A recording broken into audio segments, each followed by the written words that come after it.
Anna, good to see you. Good to see Good you. to see you, my friend. How are you? Good I'm afternoon. ready. I'm ready to have another conversation in public, aren't you? Yes, ready, ready. Yeah. No, it's a beautiful day. Let's get to the bottom. Let's get to the topic so we can get succinct and we can, get the message out and have this conversation that we've had before, but now we're gonna have it in public. So today, the topic at hand is why is it that so many businesses fail? And let me just give you a little bit of background. There's 31.5 million small businesses in the US. Wow. 25 million of them have no employees other than their founder. And so grab that for a second. And then you add to that 97% of them fail within 10 years, two-thirds within 5 years, and almost half within the first year. Wow. So we always talk about the romantic side of business, right? Oh my God, I want to be my own boss. I want to have unlimited potential. I don't want people to tell me what to do. I want to make a bunch of money and do what I want when I want, however many times I want it. And that's all fantastic, Yes. and that is all possible. But when you look at the other side of that equation is the stats that I just showed you revealed that most people don't make it. And so what I like to talk about, kind of chat with you today is about why that is, because there are a lot of excuses, perhaps, Yeah. that people share as to why they don't make it. What are some of the things that you hear from your clients and business partners? Yes, thank you for that question because it definitely touches a pain point that not only I've heard from my clients, but I've experienced myself because this is not my first attempt of trying to start, run, and operate a business. I will let you know that this is probably my 12th attempt. And I've learned from experience the things that you should do and do not. But also, as I learn along the way, to adapt as the market evolves, because the way that you used to do business, let's say 20 years ago, hey, just before the pandemic, it's totally different the way that you do it right now. So one of the biggest pain points that I've experienced that I've always also heard from my clients is that it's if they thought it was easier that it actually is, Yeah. because it was a very romantic concept of entrepreneurship, leadership. Oh, change your mindset. Do not have your own boss. But the part that they did not realize is that they, by hustling too hard, they actually have a lot of work to get done. Especially when you start, you're on your own and you only know what you know, or you do not know what you do not know. So, with that being said, from a branding perspective, oftentimes business owners want to start everything on their own for the sake of saving some pennies.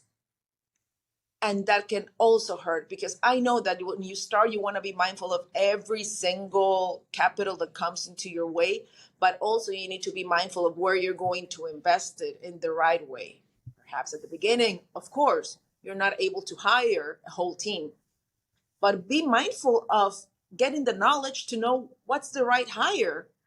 If you're going to have a freelancer, what are the things that you need to cover? And that only comes from being open minded enough to be willing to be not just a teacher, but also a student of business. What are your thoughts on that? I know I covered No, a lot. 100%. 100%. No, that's an, I wanted to get your perspective because you come from a similar point from a different lens. And I appreciate your thoughts and sharing your experience. It takes a lot to be successful. The transition from W-2 employee to entrepreneur is not a smooth one. It's not a natural one. It requires a lot of changes, not only in your head, but in what you do and how you do it and how often you do it. The reality is that it's a lot of hard work, to get to where you want to go, to become have that financial um, stability, the financial freedom, to have that time to be able to control your time and your income. It's going to take a lot of work before you have any time. You're going to have no time. Before you have a lot of money, you're going to have no money. And that's the rule, not the exception. And I think that a lot of people get disappointed too early. They quit too early, and from my lens, the number one reason that people fail is not what most people talk about. It's not that I don't have access to capital. Bankers love to tell you that, right? Because they have capital to lend. It's not because you don't know what you're doing all the time, or you don't have enough horsepower, or you shouldn't be in business to begin with, or that you didn't market enough. Sometimes that's the case, but Yeah. it doesn't. It's not any one of those. The number one reason can only be one, and it's not any one of those things by themselves. The number one reason that most entrepreneurs and business owners fail is because they try to do everything on their own. That's the number one Amen. reason. And that it's not from reading that from a book, but just seeing it with my clients, seeing it in the marketplace, experiencing it myself.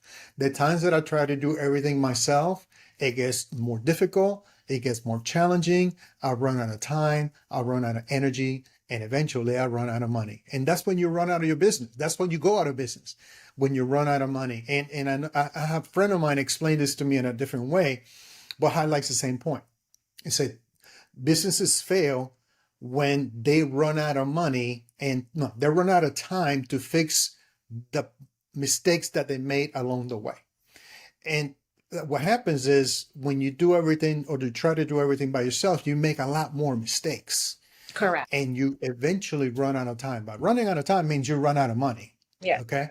So all that, just, to recap, the number one reason that most entrepreneurs and business owners fail, they try to do everything on their own. So have you seen this on your side? Have you seen this? At least, have you done this? Have Hey, you tried to I was do going this to on tell your you own? that I have seen it, I've breathed it, I've lived it, I still do, because there you can always find a way to get your money back or make money, especially if you live in the United States. There are options and opportunities if all that you want is it's make money. Period. There Mhm. are 3 shifts here. You can like work and hustle all night and then show up for your entrepreneur journey during the day. It's not that complicated. But trying to start a business thinking that you're a one-man band, it's going to set you for failure. Usually when you share your vision with other people, there will be someone that is going to be aligned with it. Because I also get this excuse all the time: money, money, money, money, money. Yeah, but there are people out there that are vision driven, purpose driven, that if you share that vision, they might be able to bring some things to the table that you probably are not as good at doing as a business owner. So it's about team building, collaboration over competition. I remember you saying this in one of our conversations: collaboration is currency. And it is. It is Yeah. currency, because once you meet that person or entity that is going to able to support the vision that you have for your business, you're good to go. But to find that, that's also a challenge on its own, especially because as business owners, entrepreneurs, we do not have that clarity or that vision from the get-go. We just want to start something. I don't know if you Yeah. see this, but in the Hispanic community especially, it's like, I just want to start. And you start with your hits and misses. And as you keep evolving, you realize, okay, I sign up for this hustle too much, and it's not sustainable in the long run just doing it on my own. Or you see somebody else is doing it and you see their success and you just assume that, oh, that was easy, I can do it too. No, if someone tells you that entrepreneurship journey is easy, FYI, they're lying to you, because it's not. It takes a special kind of person to wake up every single day and be your own rooter, because nobody else is going to be there, especially if you decide to embark on this journey alone. Yeah. Correct? That's why these Absolutely. And collaborations are key because, hey, we've talked about this. There are some times we're like, hey, Antonia, can I give you a quick phone call? Yeah, yeah, yeah, let's do that. And here I am, man, I'm ready. I'm ready. This is too hard. I don't know what I signed myself up for. And then you go, okay, but have you taken in consideration X, Y, Z? And you've been able to open my mind and a spectrum to see things that probably, if I'm like deep in the forest, I'm not going to be able to see it. But since you see it from a bit different view, oh, now it makes sense. That's why I always think it's important. Who do you connect with that is going to bring that value to your business so you can keep going the right way, making smart Yeah. decisions, informed decisions, and circling back to my expertise, which is branding. If you don't have the investment to create a full-on cohesive brand from the get-go, at least get that budget allocated towards getting the knowledge to identify what it is to have a good business brand. I don't know. Those are my 2 cents of Yeah. contribution. No, that's not 2 cents. That's at least 25 cents. Thank you. No, there's a couple of things that I wanted to kind of circle back on. You said that sometimes we see entrepreneurs say, "I just want to get started. I just want to get going and do something." I have a lot of respect for that, I don't discourage that. I love seeing people taking that leap and taking action, Of course. and you can correct along the way. So that's a good thing. The tweak to that is along the way, look for resources that will guide you in your journey. So you're not banging from left wall to right wall. You're trying to stay more in the center, and you can move forward faster. And it's not about having a lot of money so you can hire a lot of people. That's really not what I'm trying Especially to know what convey to here. do with them. Yeah, no, a lot of times is about being resourceful, not having a lot of resources.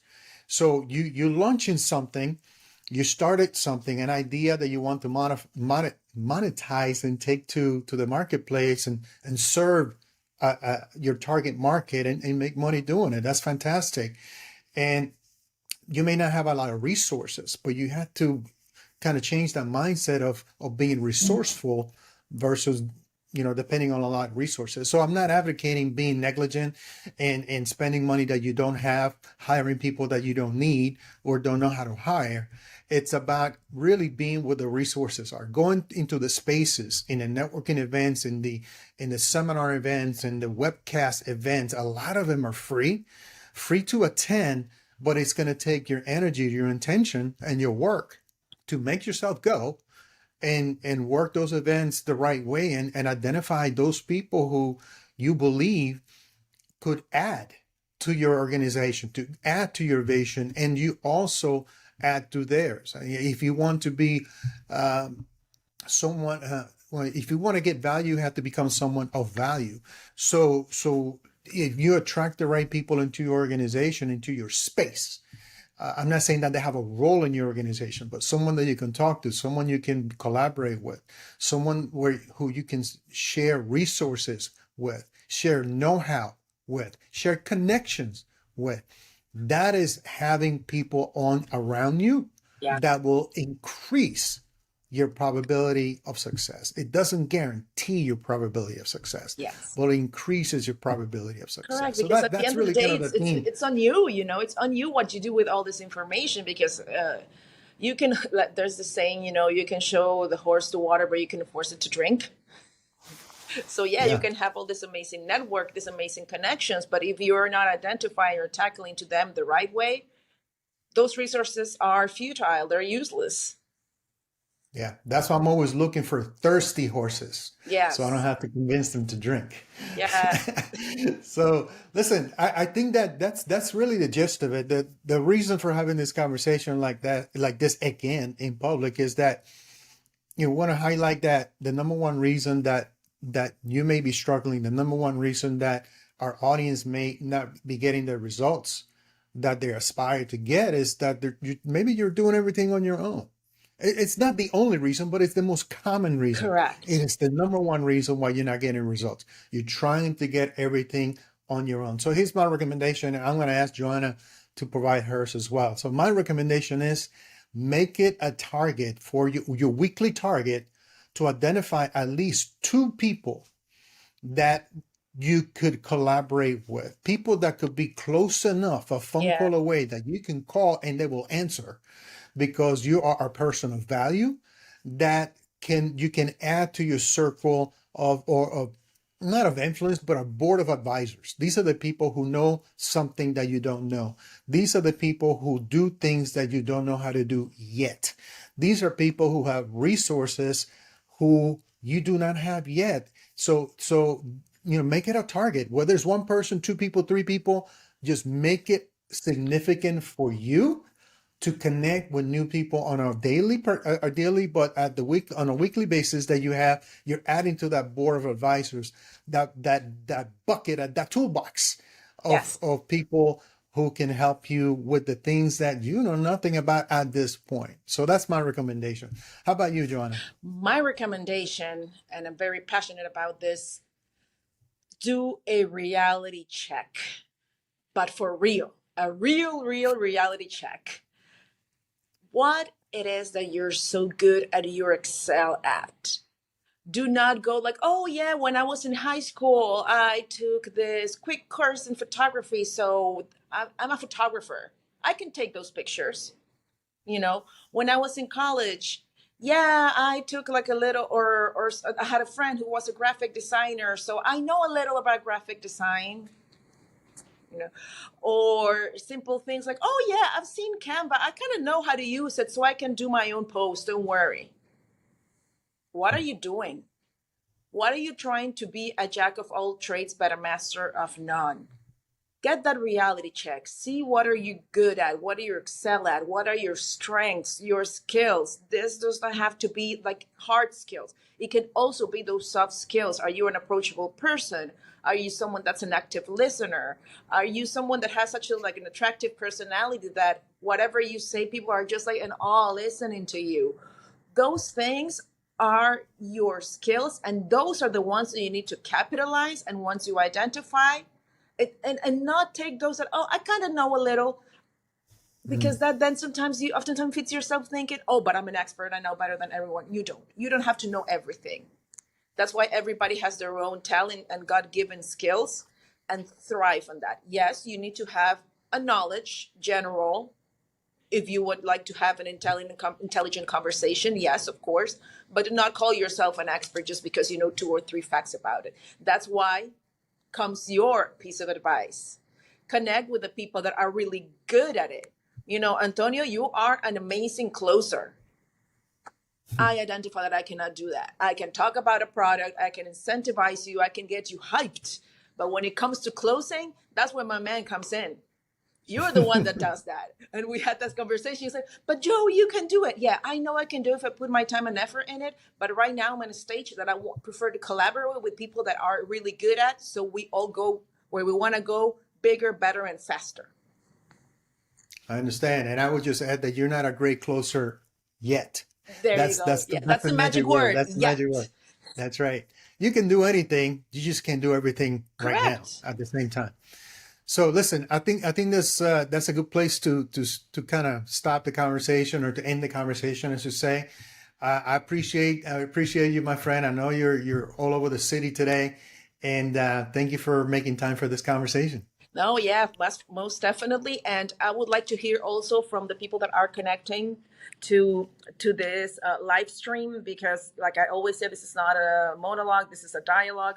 We want to hear, what do you think are your pain points, or what have you been experiencing in this entrepreneurship journey, which is hard, but you're not alone. You probably think, I'm here hustling my own. No, reach out. Hey, we're here. We're real people. We're not AI. Send us a direct message.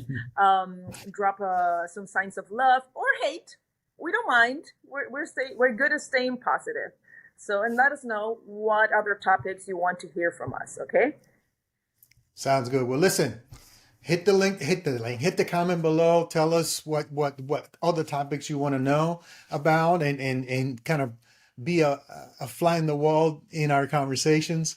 And if we can help you in any way, be of service in any way, just send a private message. We'll be happy to connect. All right, Joanna, have a great rest of your day.